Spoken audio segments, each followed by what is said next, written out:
नमस्कार, बहुत स्वागत है आप सभी का। आप देख रहे हैं टोटल न्यूज, आपके साथ मैं हूं पंकज रौतेला।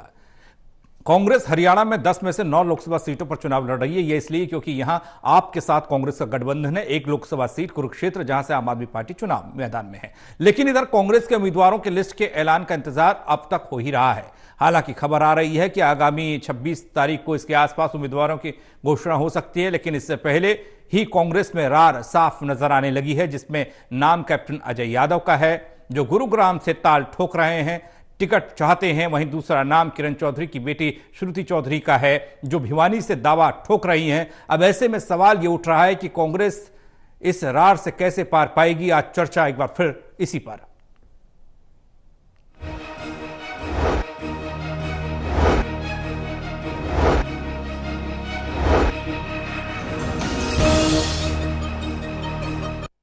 टिकट की घोषणा से पहले ही रार साफ तौर पर कांग्रेस में देखने को मिल रही है। चर्चा इस पर करेंगे। देवेंद्र कथुरिया, एसोसिएट एडिटर पानीपत, हमारे साथ है। Doctor Mahesh Kumar, associate editor Hisar, हमारे साथ है। वीरेंद्र सोनी जी, वरिष्ठ पत्रकार, हमारे साथ हैं। सबसे पहले खबर देखिए। हरियाणा में कांग्रेस के लोकसभा उम्मीदवारों के नाम अब तक तय नहीं हो पाए हैं। लिस्ट में देरी हो रही है। बताया ये भी जा रहा है कि कांग्रेस हाईकमान ने ये नाम तय कर लिए हैं, लेकिन लिस्ट को फिलहाल होल्ड पर डाला गया है। लेकिन इस बीच संभावित दावेदार वो अपनी दावेदारी जता रहे हैं और नाराजगी भी जता रही हैं।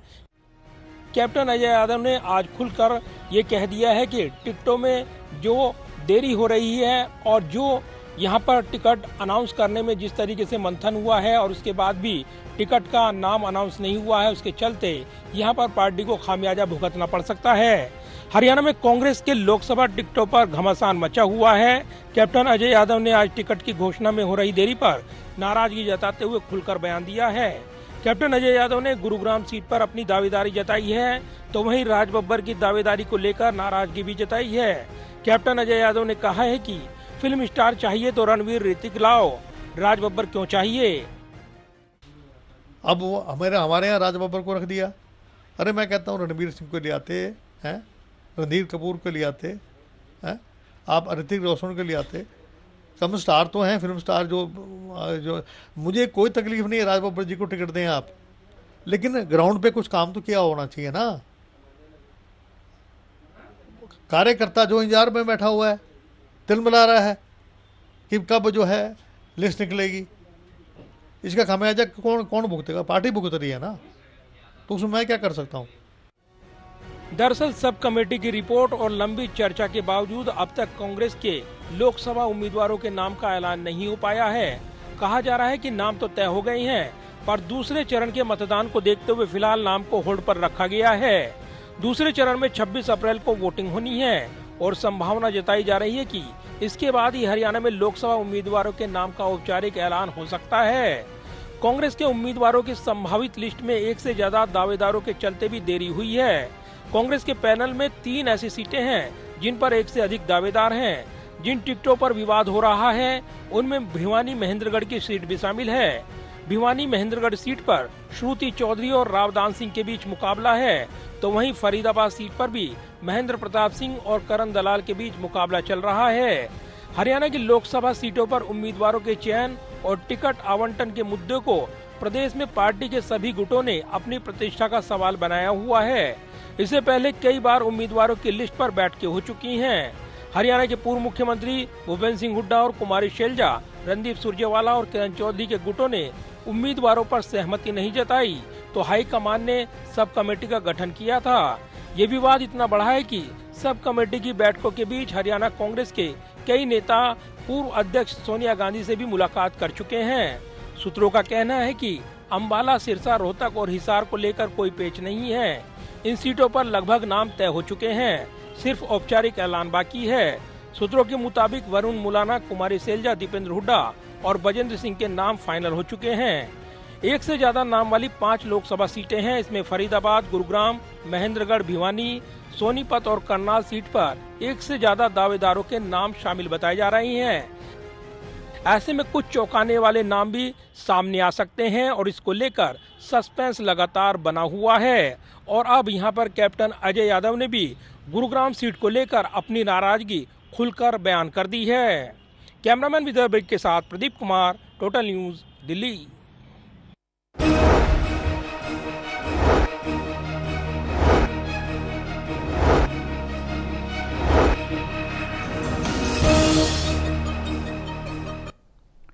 तो हरियाणा में अलग अलग धड़ों में बटी कांग्रेस में कितने गुट, कितनी रार, कितनी परेशानी चुनावी मैदान में कांग्रेस को देखने को मिलेगी, इस पर चर्चा करेंगे। डॉक्टर महेश से चर्चा की शुरुआत कर रहे हैं। महेश, हिसार का नाम शायद इसमें नहीं आ पाया, यहां पर भी एक से ज्यादा उम्मीदवार हैं, यहां पर भी रार है, लेकिन मौजूदा वक्त में कैप्टन अजय यादव का लहजा बताने के लिए काफी है कि बहुत देर हो रही है आपके उम्मीदवारों की घोषणा करने में।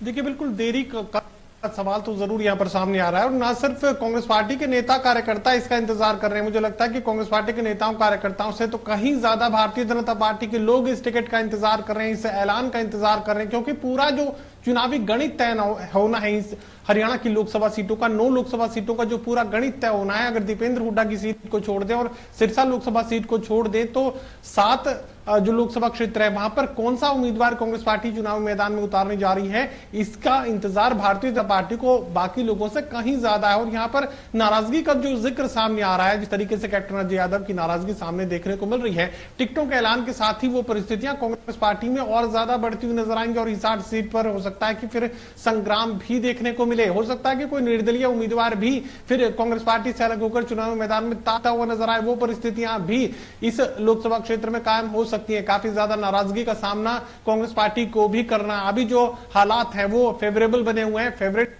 बने हुए हैं, कांग्रेस पार्टी को अपने लिए बेहतरीन परिस्थितियां इस वक्त नजर आ रही हैं। लेकिन तब क्या होगा जब टिकटों का ऐलान कर दिया जाएगा और उसके बाद कांग्रेस पार्टी के अंदरूनी हालात एक बार फिर से खुलकर सामने आ सकते हैं और उन्हीं परिस्थितियों से डरती हुई मुझे लग रहा है कि कांग्रेस पार्टी यहां पर नजर आ रही है और कोशिश कर रही है कि इस तूफान को और ज्यादा देर तक रोके रखने की जो कवायद है उसी पर आगे बढ़ते रहे। ज्यादा से ज्यादा देरी करने की कोशिश कांग्रेस पार्टी इसलिए भी कर रही है, जिन सीटों पर संग्राम है, जिन टिकटों पर संग्राम है, वो संग्राम कहीं खुलकर विरोध के रूप, दावत के रूप में सामने देखने को नहीं मिले। इसी परिस्थिति को टालने की कोशिश भी आप कांग्रेस पार्टी की इस देरी से जोड़ सकते हैं। देवेंद्र, आपसे 2 सवाल हैं। एक सवाल ये कि राज बब्बर या फिर कैप्टन अजय यादव, ये गुरुग्राम की बात हो रही है। दूसरा, सुरती चौधरी का जो एक्स पर देखने को मिला पोस्ट, उसमें उन्होंने कीबोर्ड का जिक्र किया, एस और एफ के बीच का वर्ड दिखाने की कोशिश की, वो था डी, और उस डी का मतलब अलग अलग तरीके से निकाला जा रहा है।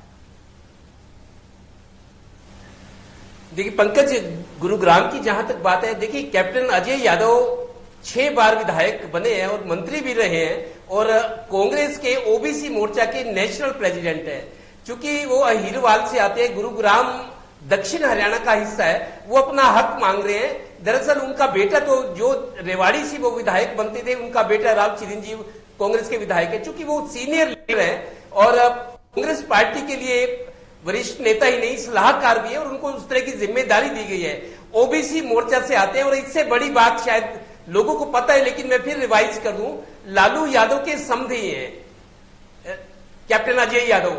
अभी पीछे 2 दिन पहले एक रिपोर्ट में भी था कि लालू यादव ने भी सोनिया गांधी से बात की है, पैरवी की है कैप्टन अजय यादव की, कि पार्टी के वरिष्ठ नेता हैं, उन्होंने वहां काम किया है, उनकी पहचान है, तो वो माफिक रहेंगे। तो शायद इसी वजह से एक तो अपने रुतबे, अपने कद का और फिर लालू यादव का समधी होने का वो फायदा लेना चाह रहे हैं। और आज उन्होंने वो अभिव्यक्ति, एक्सप्रेशन भी दे दी है कि राज बब्बर क्यों।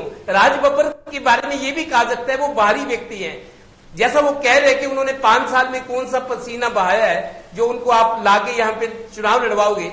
अब दरअसल जो पहले पंकज मेरे को लगता है जो फिल्म स्टार थे, क्रिकेटर थे, बीजेपी ने खूब प्रयोग किया, गौतम गंभीर के साथ किया, एक वो सूफी गायक थे हंसराज हंस, पिछले चुनाव में उनको दिल्ली से टिकट दिया, लेकिन इस बार उनको टिकट नहीं दिया गया। तो ये जो ग्लैमर है, मेरे को लगता है ये जब शुरुआत हुई थी तब थोड़ा सा ग्लैमर होता था, लेकिन राजनीति अब थोड़ी सी बदल भी गई है। राजनीति में प्रोफेशनलिज्म और फुल टाइम पॉलिटिक्स करना जरूरी हो गया। अब पार्ट टाइम पॉलिटिक्स नहीं चल सकती। जो लोगों के बीच में रहेगा, काम करेगा, डिलीवरी करेगा, लोग उसको कंसीडर करते हैं, उसको सपोर्ट करते हैं। तो मैं मानता हूं कि अजय यादव की बात गुरुग्राम को लेकर उनके दावेदारी मानी जानी चाहिए, बाकी फैसला पार्टी को करना है। जहां तक भिवानी महेंद्रगढ़ की बात है, श्रुति चौधरी के लिए किरण चौधरी जो एसआरके ग्रुप का एक चेहरा है, एक हिस्सा है, वो अपनी बेटी की लड़ाई लड़ती हुई लग रही थी, क्योंकि उनकी बेटी के लिए उनकी बेटी उनका बेटा है एक तरह से।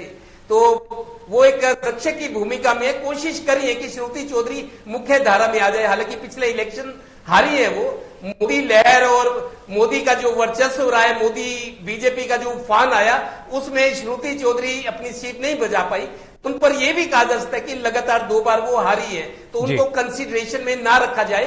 राव दान सिंह भूपेंद्र हुड्डा के बहुत ज्यादा करीबी है। राव दान सिंह एक तरह से यस मैन है भूपेंद्र हुड्डा के। भूपेंद्र हुड्डा जोर लगाए हुए राव दान सिंह के लिए, क्योंकि गुरुग्राम से नहीं तो फिर भिवानी सीट बचती है। तो मेरे को लगता है श्रुति चौधरी और इधर कैप्टन अजय यादव, ये ताजा मतलब संकट है कांग्रेस के लिए जो सामने उनके खड़ा है। अब क्या करें, फैसला क्या करती है। वैसे पंकज, एक बहुत ही इंपॉर्टेंट आपको बात बताता हूं मैं। एक बात कांग्रेस को लेकर यह भी है, जो ये कहा जा रहा है कि क्यों टिकटें लेट हो रही हैं। दरअसल एआईसीसी ने पिछले दिनों एक सर्वे कराया था हरियाणा का। जो नाम उभर कर आए थे, जिनके साथ लोग जिनके पास वोट है, जो जीतने की क्षमता है, शायद वो नाम जो सूची फाइनल हुए उसमें वो नाम नहीं है जो एआईसीसी की सूची में थोड़ा स्ट्रॉन्ग होकर मजबूत होकर उभरे थे। तो ये दोनों में डिफरेंस है, जो वेरिएशन है। इस वजह से मल्लिकार्जुन खड़गे अपने ऊपर बात नहीं लेना चाहते, क्योंकि एआईसीसी ने अगर सर्वे कराया तो उस सर्वे में जो मजबूत फील्ड पर थे उन कुछ के नाम नहीं है। और यही 3-4 सीटें जिसका जिक्र करे, गुरुग्राम, भिवानी, महेंद्रगढ़, करनाल और सोनीपत। शायद वेरिएशन की वजह से अब राहुल गांधी पर ये छोड़ना चाहते कि राहुल गांधी फैसला करें क्या करना है। जी वीरेंद्र जी, जिस तरीके से जिस सर्वे का जिक्र देवेंद्र ने किया, बड़ा महत्वपूर्ण होता है ये चुनाव में।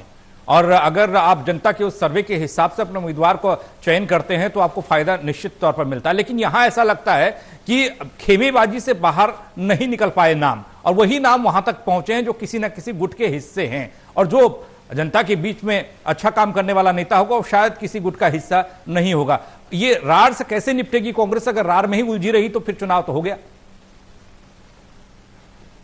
देखिए, मतलब कांग्रेस ने सर्वे तो कराया, उस सर्वे का क्या लाभ जब उस पर अमल ही नहीं करना।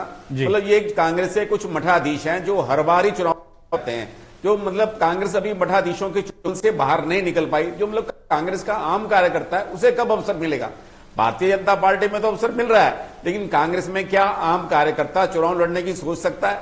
जो कांग्रेस के पहले से निर्धारित नेता है वही कब्जा किए हुए हैं, हर बार वही चुनाव लड़ेंगे, तो नए नेता को, नए कार्यकर्ता को अवसर कहां मिलेगा?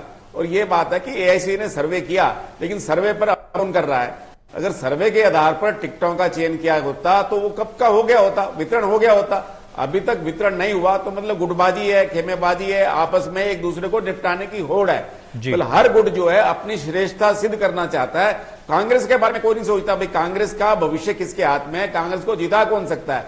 सब अपने अपने ग्रुप को देख रहे हैं, अपने आप को मजबूत कर रहे हैं। कांग्रेस को मजबूत करने की बात नहीं है। अगर कांग्रेस को मजबूत करने की बात होती तो सभी लोग ये एक दूसरे ऊपर जो है समर्पण का, त्याग का एक परिचय देते कि ये व्यक्ति ज्यादा मजबूत है, इसको अवसर मिलना चाहिए, गुण और दोष के आधार पर फैसला होता। अभी आप जिक्र कर रहे थे श्रुति चौधरी का, उन्होंने एस और एफ कीबोर्ड के बीच में शब्दों का वो डी से आशय था, डी से आशय उनका बाद में उन्होंने स्पष्ट कर दिया कि ये धर्मवीर सिंह से था। हालांकि पहले ये समझा जा रहा था कि वो इशारा राव दान सिंह की हो रहा है, लेकिन श्रुति चौधरी ने बाद में स्पष्ट कर दिया कि उनका यह संकेत धर्मवीर सिंह की ओर था।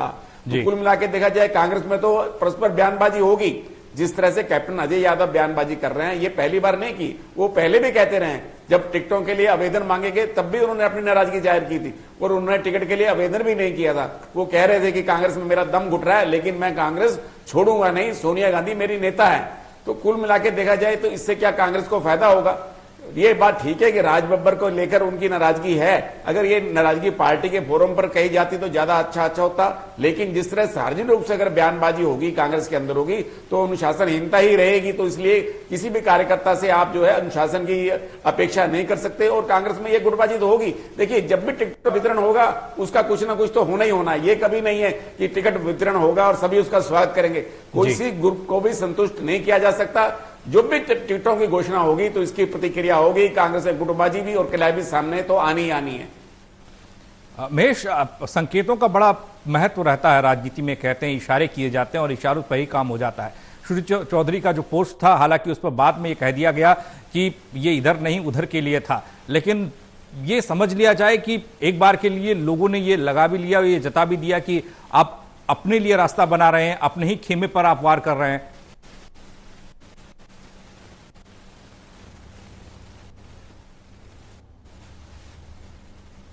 देखिए पंकज, ये तो आप मानकर चलिए कि अपने मकसद में चौधरी यहाँ पर कामयाब हो चुकी है। वो जो कहना चाहती थी वो संदेश पहुंच चुका है। वो जो भाव यहाँ पर श्रुति चौधरी रखे हुई थी वो भाव भी लोगों तक पहुंच चुका है। उसके बाद आप स्पष्टीकरण दे दीजिए कि धर्मवीर के लिए था, लेकिन समझने वाले समझ चुके से ज्यादा ये राव दान सिंह के लिए था। स्पष्टीकरण आप चाहे जो भी दें, लेकिन जो संकेत, जो एक मैसेज लोगों तक पहुंचाने की पूर्ति चौधरी कर रही थी, तो फिर उसमें एस और डी के बीच में लिखने की जरूरत नहीं थी ना। उसके बाद फिर सीधे लिख सकते थे कि धर्मवीर को चुनावी हार का सामना करना पड़ेगा।